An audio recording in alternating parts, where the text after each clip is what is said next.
안녕하세요. 옛이야기입니다. 오늘도 와주셔서 감사합니다. 옛이야기 채널은 사연 읽어주는 남녀 채널에서 지금은 삭제되어 들을 수 없는 21년도에 소개해드린 사연 중 베스트 사연만 뽑아 다시 읽어드리는 채널입니다. 구독과 좋아요 부탁드리며 오늘의 사연 바로 시작하겠습니다. 토요일 저녁 6시 29분. 너무나 추운 저녁이라 아빠의 전화가 몹시 반가우면서 놀라웠죠. 아빠!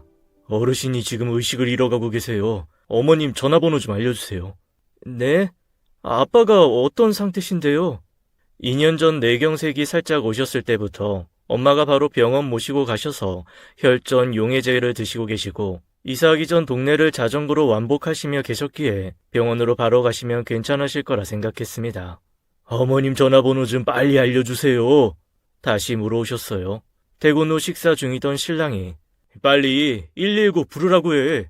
그 소리에 나 혼자 안도하려는 마음에 긴장이 몰려왔습니다. 어디신데요? 여기 노인정 앞인데 나와보니 앉은 채로 옆으로 쓰러져 계세요. 119 좀 불러주시겠어요? 엄마는 지금 바로 못 가시니까요. 가까운 병원으로 모시고 가려 했으나 응급 병상이 부족하여 더 큰 대학병원으로 간다고 구급대원께서 전화를 주셨습니다. 아빠 상태는 어떠세요? 의식은 전혀 없으시고 호흡은 자가호흡하고 계십니다. 네, 따뜻하게 모셔주세요. 잘 부탁드려요, 대원님. 1시간 후 병원에 도착했으나 가는 동안 차 안에서 울어서인지 체온이 높아 응급실 입구에서 제지되었습니다. 엄마랑 남동생도 곧 도착하였고 더 이성적인 남동생이 들어가서 보고 판단하는 게 좋을 것 같아 들여보냈어요. 병원으로 향하는 차 안에서 아빠가 초등학교 2학년 때 미술 숙제로 함께 만들어주신 근사한 수수깡집과 정원이 생각나서 갑자기 울컥했어요. 삶의 지혜를 많이 공유하시려고 이론을 시각적으로 알려주시려고 애쓰던 아빠. 언제나 내 편이었던 분이 지금 의식을 놓고 모르는 사람들과 병원에 가고 있다니.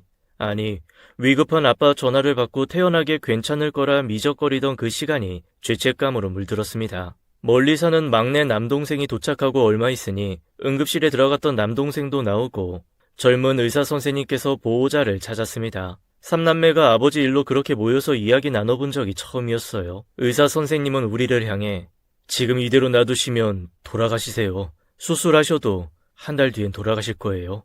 선전포고를 하셨어요. 수술을 해야 하나? 연세가 84세이신데 편히 보내드려야 하나? 아까 오실 때도 자가호흡 중이셨는데 그냥 숨이 끊어질 때까지 내버려 두는 건 너무 잔인해. 혼자 속으로 5초도 안 되는 짧은 순간에 아빠의 생사를 저울질하고 있었습니다. 중학교 입학하고 한 학기 지나 육성회비를 내는 기간이 되었죠. 부모님께서 항상 육성회비를 일찍 내주셨기에 담임 선생님께서 3-4명의 아이들을 복도로 불러 의례적으로 육성회비 바로 납부 가능하지 물으시곤 교문실로 가셨습니다. 이때까지도 몰랐어요. 중식당을 운영하시던 부모님께서 내 육성회비를 내주시고 연년생인 남동생의 육성회비가 모이길 기다려 내셨다는 걸. 그래서 항상 늦게 냈다고 선생님한테 불려갔다고 남동생은 성인이 된 어느 날 무심히 투덜거렸어요. 그렇게 항상 제일 먼저였던 딸이 아빠의 생사에 무조건 수술해서 살려주세요 라는 드라마 대사 속 말조차도 따라할 줄 모르는 염치 없는 밑바닥을 보인 것이었습니다. 잠시 5초 동안의 정작이 흐르고 의사 선생님은 재촉하셨어요. 이런 상황에 대해 얘기 나눈 적 없으세요? 네, 너무나 부지런하고 건강하신 아빠였습니다. 하지만 무심한 자식들은 의사 선생님에게 철퇴를 맞았습니다. 바로 결정해 주셔야 합니다. 제가 응급실에 오실 때 자가호흡 중이라고 들었는데요. 네, 지금은 뇌에 출혈량이 많아 인공호흡기 부착했습니다. 그럼 수술해 주세요.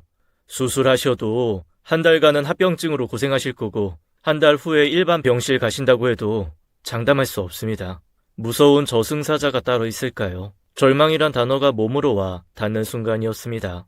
대기실에 계신 엄마한테 가서 말씀드리고 기다리는 동안 아빠가 입고 계셨던 옷가지랑 모자, 신발, 틀니가 봉지에 쌓여 응급실 밖으로 전달되었습니다. 엄마의 모습은 착잡하셨어요. 그렇게나 고집세시고 다른 사람 말은 들어도 가족 말은 하나도 안 듣던 남편이 생사를 오가고 있는 순간에 자식들을 생각하시어 말씀을 꺼내셨죠. 그냥 수술하지 말고 보내드리자. 아니야 엄마, 지금 숨도 멀쩡히 쉬고 계셔. 수술 바로 하기로 했어. 그렇게 얘기하는 대기실에서 막내가 조용히 장례식장과 봉인당을 알아보고 있었어요. 응급실 안에서 모니터로 감염병 검사 결과를 기다리며 대기하는 남동생이 전화를 했습니다. 누나, 아빠 지금 침대에서 주무시는 모습이야. 머리 붕대하시고. 응급실 도착 후 2시간이 지나고 수술실로 이동하시는데 그제서야 이동 침대에 맥없이 누워 계신 아빠의 얼굴과 몸을 볼 수 있었습니다. 아빠, 수술 잘하고 오세요? 겨우 울음을 참고 소리내어 귀가 어두우신 아빠 얼굴에 대고 얘기했어요. 엘리베이터 문이 열렸죠. 이 순간이 아빠가 내 목소리를 들을 수 있는 마지막 순간이 될 수도 있다고 생각되었습니다. 저 문이 닫히면 따뜻한 아빠의 몸을 못 만질 수도 있었어요. 아빠 발이 시트 밖으로 나와 있어서 얼른 양말을 쓸어드리며 시트를 덮어드렸습니다. 그 순간 내가 할 수 있는 건 그것뿐이었어요. 엘리베이터 문이 닫혔습니다. 이제 하나님께서 아빠와 만나실 시간이 얼마 남지 않은 것 같았습니다. 수술 들어가시고 남동생 내외가 남아있겠다고 얼마나 걸릴지 모른다고 해서 엄마 모셔다 드리고 집에 도착한 지 겨우 1시간 남짓 후 남동생이 단톡 대화방에 경과를 보내왔습니다. 수술 들어가신 지 1시간 만이었어요. 중환자실 간호사실에서 나한테 전화가 왔더라고요. 원래 보호자분 계시죠? 중환자실 간호사실로 빨리 오세요. 수술 끝나고 나오셨어요. 이런 경우 드라마에선 수술하다가 가망 없어서 포기하는 경우일 때가 많았어서 마음이 천근이었습니다. 첫째 남동생에게 중환자실로 바로 가라고 전달하고 기다린 지 1시간요. 수술 1시간 정도 걸렸고 뇌 부분에 혈액 고인 것만 빼고 관 삽입했다고. 연세가 많으셔서 개두와 뇌 부분을 자르는 건 교수님 판단하에 안 했다고. 피 고인 것만 빠지면 기적적으로 괜찮아지실 수도 있다고 경과를 보낸 거였습니다. 너무 감사했어요. 교수님도 아빠도 동생도. 그렇게 치열하게 살아오셨던 분이 낙엽처럼 떨어지지 않으셔서 고맙더라고요. 시골 5남매 중 셋째 아들로 2분 형님은 서울로 상경해 각자 앞가림하실 때 어린 나이에 만주에 가서 중화 요리를 배우고 돌아와서는 남은 세 동생들과 부모님 생계와 결혼, 분가까지 다 책임지시느라 어깨가 녹아내리셨을 그 아빠가 공기처럼 사라지시면 안 되는 거라고 생각했었죠. 대학 동기 한 명이 아버님이 그 시대에 중국 요리 배우셨으면 말로 하기 힘들 고생 많이 하셨을 거라고. 말도 안 통하는 곳에서 많이 맞으셨을 거다. 그제서야 아빠가 어릴 적 우리에게 소리 많이 지르시고 때리기도 하셨던 게 너무 무서웠는데 본인도 어린 시절에 무섭고 외로우셨을 거라고 생각을 하면서 우리 아빠는 왜 저러시지? 라는 철없는 생각에 고개를 숙였습니다. 막내가 결혼하기 얼마 전 한 얘기가 떠올랐어요. 아빠가 엄마 없을 때 나 때리고 어느 시골길에 가고 있었는데 저녁이라 다리 아파서 울었더니 아빠가 한 대 때렸는데 그 기억을 잊지 못해. 그 어린애를 안아주지 못할 망정 때리냐고. 아빠는 그랬을 거예요. 누구한테도 어린 시절의 부모나 형제들에게조차 이해받아 본 적도 고마움을 받아본 적도 없이 묵묵히 주어진 가장의 역할을 해오며 사신 거였죠. 그 세월 동안 누구 하나 힘들지 않느냐, 고생했다, 마음을 알아준 적이 없으니 혼자 스스로 마음을 다잡고 함께 사는 아내와 자식들에게 모질다면 모질게 각자의 기대에 충실하지 않으면 가차없이 징벌적인 언행을 남발하셨고요. 그래서인지 하루하루 숨죽이며 생활하는 게 너무 싫어서 학교 가고 회사 가고 그런 시간들이 제게는 탈출구처럼 즐거운 시간이었습니다. 둘째 남동생은 나의 육성회비로 기인한 좋지 않은 기억뿐 아니라 대학 등록금도 사정은 마찬가지였어요.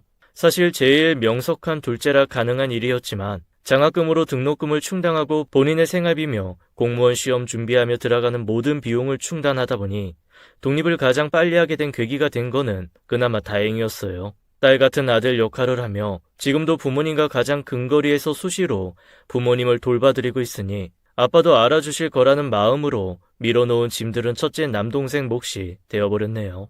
중환자실 들어가시고 다음 주 화, 목, 토요일에 30분간 한 명만 면회가 가능하다는 연락을 받고 첫째 화요일에 막내 남동생이 아버지를 만나고 왔어요. 그냥 주무시고 계셔. 산소호흡기로 호흡 중이고 머리 부분에 관 2개 연결되어 있어. 수술하시고 6일째인 2번째 면회일에 아빠를 보러 갔습니다. 양옆 침대에 무기력하게 누워 계신 다른 환자분들의 풍채가 좋으신 게 눈에 띄었어요. 아빠는 작은 몸으로 이렇게 살아내셨구나. 눈으로 보면서 애처로움을 느꼈습니다. 하지만 축 늘어지신 모습은 아닌 것 같아 안심되었죠. 맥박 수치도 다른 병상 분들보다는 높았어요. 아빠, 좋은 꿈 꾸고 계셔? 안 추워요? 양손을 만져드리는데 울컥했어요. 손이 작은 배구공만 하게 퉁퉁 부어 계셨거든요. 잠시 후 안면 근육과 입술이 요동을 치셨어요. 뭐라 말씀을 하시는 것 같았는데 담당 간호사님은 그냥 무의식적인 반사작용일 거라고 하셨지만 아빠가 살아계시다는 게 기적이 일어난 것 같았어요. 아빠, 숨 잘 쉬셔야 돼요. 숨 잘 쉬셔야 집에 갈 수 있어요. 지금은 숨만 잘 쉬어주시는 것만 바라는 마음에 그냥 저절로 말이 튀어나와 버렸어요. 잠시 후 담당 의사 선생님이 오셨죠. 의식은 거의 돌아오시기 힘들겠지만 그래도 만에 하나 걸어서 퇴원하시는 분도 계세요. 여기 중환자실에 오래 계시면 감염 위험이 높아서 머리에 고인 혈액이 다 빠지고 나면 기도에 구멍 뚫어 호흡을 도와 일반 병실로 가시는 게 회복에 도움이 되실 거예요. 그럼 절개하면 의식이 돌아오는데 도움이 되나요? 아니요. 그건 상관없습니다. 어서 재활하셔야 되잖아요. 의식이 없는데 재활이 지금 무슨 소용인가 생각이 들었어요. 병원 가기 전날 밤 엄마와 통화를 했었죠. 넷째 작은 엄마가 전화 왔는데 혹시 목을 뚫자면 절대 하지 말래. 그래도 이렇게 빨리 이런 이야기 들을 줄은 몰랐습니다. 일단 가족들과 상의해보고 말씀드릴게요. 미리 이번 주말까지 정해 놓으시면 좋아요. 나중에 의논하면 일주일씩 늦어지기도 하거든요. 집에 오자마자 가족들에게 알렸어요. 가장 가까운 어르신인 시어머니께 상의드렸고요. 우아하게 보내드리는 게 좋아. 물론 병원에서는 환자의 회복을 위해서 모든 최선의 방법을 쓰는 것을 알지만 가족들도 모두 기도 절개는 반대했어요. 혹시 상황이 좋아지시거나 급 반대일 경우 1인실로 옮겨주실 수 있나요? 병상에서 멀리 떨어진 곳으로 의사 선생님이 저를 데려가셨어요. 아버님 상황이 그렇게 나쁘지 않으세요. 그리고 병원에서 그런 편의는 봐드리지 않습니다. 아차 싶었죠. 의사 선생님이 아빠가 의식은 없지만 듣고 계신다고 생각하는 게 보였어요. 감사했고 믿음이 갔습니다. 아빠한테는 모진 딸이자 모질이가 되어버렸습니다. 아빠, 숨 잘 쉬어야 해요. 목에 구멍 안 뚫으려면 진짜 지금까지 너무 잘하셨어요. 계속 잘하고 계시면 또 올게요. 갑자기 아빠의 오른쪽 눈에서 눈물이 주르르 흘러내렸어요. 다 듣고 계시는구나. 집에 가고 싶으시구나. 이렇게 깨어 계시는데 아프고 힘들다는 거 알아주기보다 내가 원하는 것만 얘기했다는 생각이 들었어요. 부모는 생사의 갈림길에서 자식을 살릴지 말지 고민할까? 무조건 살리는 쪽으로 생각하고 말씀하실 텐데 응급실 앞에서 중환자실에서조차 아빠보다 나를 더 생각하고 있는 내 자신이 죄스러웠어요. 아빠는 목숨줄 붙잡고 사투를 벌이고 계시는데 내가 뭐 하려고 병원에 왔나 하는 생각에 돌아가는 발걸음이 무거웠습니다. 다시 한번 가족들의 의견을 모아 세 번째 면회일에 다시 찾은 중환자실에서 지난번과 다른 냉랭한 간호사님이 기다리고 있었어요. 차도는 없으신가요? 지금 상태는 그대로고 오른쪽 관은 잠근 상태인데 왼쪽 관은 아직 뇌에 고인 피가 나오는 중이에요. 매일 혈액 검사하는데 오늘 갑자기 간 수치가 높아서 오전에 CT 촬영했어요. 결과 나오면 의사 선생님이 말씀드릴 거예요. 아, 네. 그리고 지난번 의사 선생님이 얘기하신 기도 절개는 가족 모두 반대한다고 의사 선생님께 전해주세요. 잠시 후 다시 간호사분이 오셔서 여러 상황을 얘기해 주었습니다. 그거 안 하시면 아마 계속 연락할 거예요. 하고 간 후 얼마 지나지 않아 담당 교수님이 오셨습니다. 너무 젊으셔서 일반 의사 선생님인 줄 알고 아빠 얼굴만 보면서 듣고 있다가 보니 명찰에 교수님이 보여서 잘 들여보니 기도 절개하시고 재활 받으셔야죠. 가족분들과 다시 의논해보세요. 일단 병원에서 하자는 대로 하시는 게 환자한테 가장 좋은 거예요. 의식에 도움된다면 바로 뚫을 텐데 다시 의논은 해보겠습니다. 바삐 다른 병상으로 옮겨가는 교수님의 뒷모습에 무심하다는 생각이 들었어요. 아빠는 어린 시절 동네 어르신들을 따라 산에 사슴 사냥을 간 적이 있다고 하셨죠. 앞다리가 더 맛있는 줄 모르고 이 뒷다리를 먹었는데 그때 알았으면 앞다리 먹었을 텐데. 멋쩍게 웃으시며 말씀하신 지 채 3개월도 안 되었는데 아빠는 꿈속에서 사슴을 쫓아다니실까요? 만주에서 중국 사람 틈바구니에 숨죽이며 생계를 이어나가실까요? 아니면 편안하고 따뜻한 강변에서 늘 좋아하시던 낚시를 하며 사색에 잠겨 계실까요? 자전거를 타고 유랑을 다니실까요? 자전거 고치기 좋아하셔서 엄마의 잔소리를 들으며 기름때를 묻히고 계실까요? 정말 아빠의 꿈은 무엇이었을까요? 제 짐작으로는 교육을 제대로 받으셨다면 서울대는 좋게 가셨을 분이신데요. 아빠가 쓰러지신 날 아침에 꿈은 명확한 답을 찾지 못하는 아주 막막한 꿈이었어요. 꿈 때문에 숨죽이며 지낸 날은 처음이었습니다. 그냥 퇴근하는 신랑과 아이들의 무탈에 조바심 내며 떨어지는 해에 안도감을 가질 즈음에 아빠의 전화가 걸려온 것이었어요. 아빠랑 마지막 통화한 지 19일 만이었습니다. 자전거를 타고 다니시다 운전자 부주의로 교통사고가 한 번 난 적이 있어서 될 수 있으면 전화를 안 하는 데다 아빠도 학교 앞 교통안전도우미 활동 중이시거나 노인정에서 바쁜 시간을 보내시기 때문에 잘 지내시겠지 하는 안일한 마음으로 지내왔던 제게 하나님이 벌을 주시는구나 라고밖에는 생각되지 않았어요. 제가 어린 시절 철 바뀌면 평화시장에 데리고 가셔서 옷 사주시던 아빠였고 맛있는 것도 제일 먼저 나부터 챙기셨던 아빠였어요. 청계천 책방에 가서 마하트마 간디, 몬테크리스토 백작, 명언집 등 책도 많이 사주셔서 책을 좋아하는 아이로 자랄 수 있게 해주셨고요. 결혼하고 두 아이 모두 10달 입덧하느라 못 먹는다고 엄마랑 경동시장 가서 좋은 식재료 사다가 만들어주시고 힘들다고 집에 와 있으라고 택시 태워서 데려가시고 갓난 작은 아이 보는 동안 큰 아이 데리고 나들이도 자주 데려가셨던 분이었습니다. 파란 하늘이 무너진 것만 같았고 아빠 없이는 내 존재도 사라질 것 같았어요. 막내 동생이 아빠를 보러 가서 막내 손녀 동영상을 틀어드렸더니 눈물을 흘리셨다고 했어요. 의사 선생님이 기도절개를 또 권유하셔서 녹음 파일을 단톡방에 올려서 들어보니 환자에게 좋은 거라고 강조하셨어요. 하지만 엄마, 동생들 모두 반대였습니다. 저도 의식과 무관하다면 무의미하다는 생각은 그대로였고요. 아빠가 병원에 계신 지 10하루째 되는 날, 중환자실에서 우리는 다시 만났습니다. 만나러 갈 수 있는 아빠가 계시는 이 세상이 고마웠어요. 감염병 핑계로 자주 찾아뵙지도 않고 지냈던 게 이제 와서 후회해야 무슨 소용이겠냐는 생각이 들었죠. 그 사이 아빠는 간에 큰 담석이 발견되어 담낭에 관을 삽입하고 계셨어요. 혹시 눈은 아직 안 뜨셨나요? 아, 어제부터 때리면 눈은 뜨세요. 아, 얼마나 감사한 일인지요. 아직 초점은 없으시지만 눈을 뜨셨다는 게 또 한 번의 기적이라고 여겨졌습니다. 중식당 하시면서 국수 삶아서 헹구시느라 연세 드시고 자전거 타시느라 겨울이면 손등이 갈라져서 피가 나곤 하셨던 게 생각나서 챙겨간 핸드크림을 퉁퉁 부은 양손에 아주 듬뿍 발라드렸어요. 이게 마지막일 수도 있어 라는 생각을 떨칠 수 없는 제가 힘겨웠습니다. 아빠는 어디쯤 오시고 계실까요? 아빠 너무 잘하고 계세요. 숨 잘 쉬시고 눈 잘 뜨셔야 해요.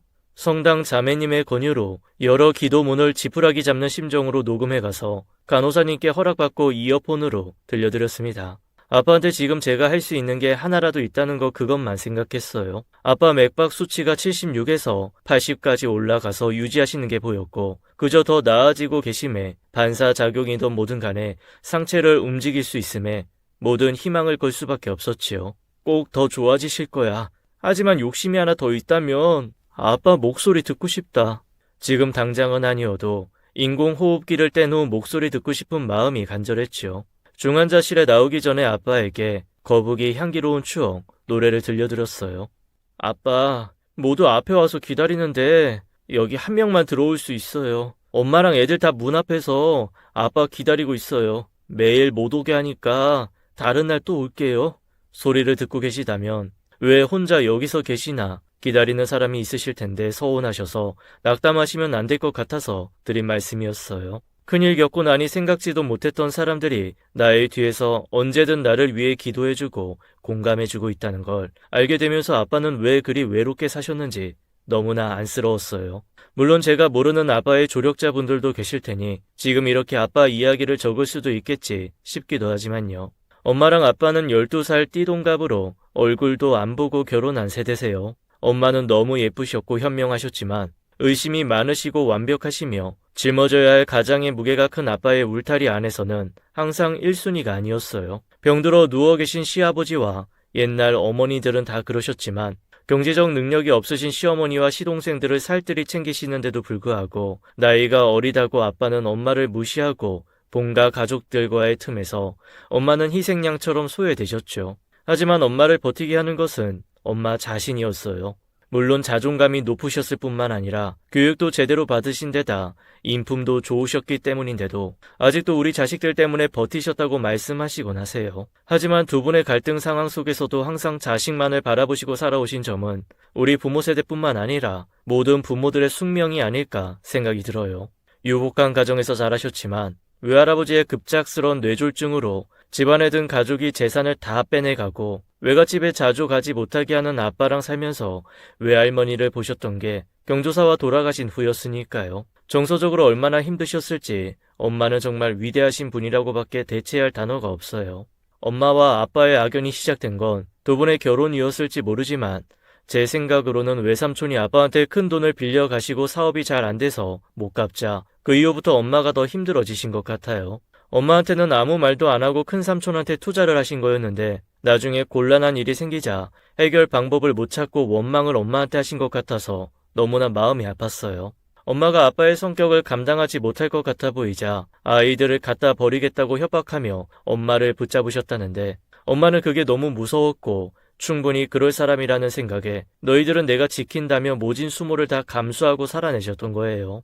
자식들한테 너무 엄격한 아빠를 보며 엄마는 당신에게 그러는 건 괜찮은데 자식한테 모질게 대할 때 피눈물을 흘리셨어요. 제가 대기업에 취업하고 얼마 지나지 않아 목돈 마련하려고 저축성 보험을 들었는데 아빠가 네 마음대로 했다며 5년을 저를 유령처럼 대하셨거든요. 그 틈바구니에서 엄마는 얼마나 힘드셨을까요? 자식을 키워보니 부녀 간의 갈등이 생기면 애미 마음은 잡을안석이던데요. 하루도 아니고 5년을 그러셨으니 말이죠. 이젠 눈물도 다 마르셨다고 하시는데요. 전 엄마 우시는 걸 본 적이 없어요. 딱 한 번. 고등학교 다닐 때 큰 소리가 나서 나가보니 아빠가 엄마에게 손을 올리셔서 온몸으로 막은 기억이 있어요. 엄마는 엄마의 슬픔과 눈물을 자식들에게 감추고 싶어 하셨죠. 아이들이 힘들어 할까봐요. 그 마음을 이제는 알겠더라고요. 아이들을 키워보니 작은 말다툼에도 아이들은 부모 눈치를 보던데요. 눈치 없이 목소리 큰 사람은 뒤끝 없이 감정 전달하는 상황에서 배려를 잊고 있는 건 아닌지 조금만 더 생각하고 말하면 좋으련만요. 갑자기 걸려온 전화 한 통이 아빠 전화기에 저장되어 있는 제가 딸내미란 걸 알게 되었습니다. 식구들 모두 이름으로 저장되어 있어서 어르신께서 제게 전화를 걸었다고 하셨어요. 그렇게 아빠랑 저는 보이지 않는 끈으로 연결되어 있었죠. 아니 어쩌면 저의 노력으로 아빠는 딸이 가지고 있는 아빠에 대한 고마움을 아시고 계셨을 거예요. 제가 표현했거든요. 아빠께 가족들과 고립무원으로 지내실 때 문자를 보냈어요. 울면서 적어 보낸 아빠의 입장에 대한 이해와 그동안의 수고로움이 모두 가족을 위한 거였다는 걸 알고 있다고, 감사하다고, 그저 건강하시기만을 바란다고, 모두 알지만 표현하지 못하는 거라고, 아빠가 우리에게 해준 게 더 많았음을 안다고, 아빠가 해줄 수 있는 최고의 것이었다는 것도 안다고. 그렇게 수년이 흐르면서 아빠는 마음이 누그러지시고 편해 보이셨습니다. 엄마와의 관계도 많이 부드러워지시고 덜 권위적이시고요. 가끔 욱하는 건 여전하시지만 예전에 비하면 살만하다는 엄마의 말씀이 제 어린 날의 상처에 위안이 되었어요. 아빠가 한 살 더 잡수시기를 이렇게 간절히 바란 날이 올 줄 몰랐습니다. 그저 설날이 지나고 한 달 뒤에 돌아오는 생신을 지내시고 85세가 되셔서 우리 곁에서 더 건강하게 계셔줬으면 하는 바람으로 기도를 올렸습니다. 그러던 와중에 착한 후배가 뇌졸중으로 갑자기 세상을 떠나고 나니 아빠가 일어날 때까지 울지 않아야 금방 일어나실 거야 하던 마음이 북박쳐 만 하루가 넘도록 눈물로 지새웠습니다. 제 남은 생의 반을 아빠께 드리겠습니다. 하나님께 거래를 하려고 했어요. 제 자식들도 내가 떠나면 힘들 테니 다는 못 드립니다. 제가 가진 게 없을 수도 있는데 말이죠. 제발 눈뜨게 해주세요. 하나님은 언제든 저를 데려가셔도 됩니다. 입원하시고 11일째 되는 날 아빠가 중환자실에서 일반 병동으로 가신다고 연락이 왔어요. 중환자실에서의 감염으로 격리실로 가신다고 보호자가 오셔야 한다고 해서 엄마와 동생들과 저 모두 병원으로 갔습니다. 복도나 엘리베이터에서라도 얼굴을 뵐 수 있을 거라 갔어요. 그렇게도 엄격하던 통제를 엘리베이터를 함께 이동해도 된다고 하니 어찌나 고마웠던지요. 중환자실에서 나오시는 아빠는 두 눈을 크게 뜨시고 소리나는 우리 쪽을 보셨어요. 목의 움직임이 아주 자연스럽지 않으셨지만 두 발을 오므렸다 폈다 하시는 걸 보니 이게 꿈인가 생시인가 싶었습니다. 안경이 없으셔서인지 눈을 아주 크게 뜨시고 두리번거리셨어요. 아, 이제 돌아오셨구나. 가슴이 뛰기 시작했죠. 격리실로 가는 중에 간병하실 보호자가 필요하다고 해서 엄마는 너무 힘드시니까 더 좋아지시면 하세요. 말씀드렸습니다. 사실 엄마의 마음이 아빠에게 측은지심과 자식들 부담 주는 아빠에 대한 원망이 공존하고 계신 것 같아 시간이 더 필요하다고 생각이 들었거든요. 중환자실 나오실 때 또릿하셨던 아빠가 며칠 뒤에는 더 멍하게 주무시고 계셨어요. 아무래도 큰 고비를 넘기셔서 상태가 오락가락 하시는 것 같았는데 다음 며칠 뒤에 가본 아빠는 초점을 못 맞추시지만 이야기를 다 듣고 계신 듯이 한 번은 눈도 깜빡거리시며 응답을 대신하셨죠.